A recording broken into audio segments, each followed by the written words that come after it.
লোকটা কই যাইতাছে? ভাই, আপনি কই যাইতাছেন? ভাই অনেকদিন পর বিদেশ থেকে আসছি তো, তাই এখানে একটা আত্মীয়র বাড়িতে যাইতেছি। আরে ভাই, আপনি আমাদের এলাকায় যাইবেন, দেন দেন, আপনি কষ্ট করবেন কেন? আমি আগাই দিই, চলে। ভাই, আমার একটু প্রস্তাবে ধরছে, আপনি আগে দিয়ে যান, আমি আসতে। আচ্ছা ভাই ঠিক আছে, তাহলে ব্যাগটা আমার কাছে দেন। আরে না ভাই, আপনি যান, আমি ব্যাগটা নিয়ে আসতেছি। দাঁড়া, ওর খাবারের ভিতরে বন ঢুকিয়ে দিব, তাহলে ও শ্বশুর বাড়ি যেয়ে অপমানিত হবে। এই তো বন।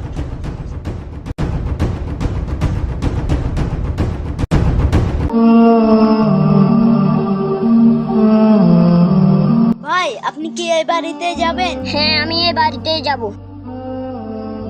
আরে, লোকটা আমাদের বাড়িতে আসছে। আমি অন্যের ক্ষতি করতে যেয়ে আমার ক্ষতি করে ফেলেছি।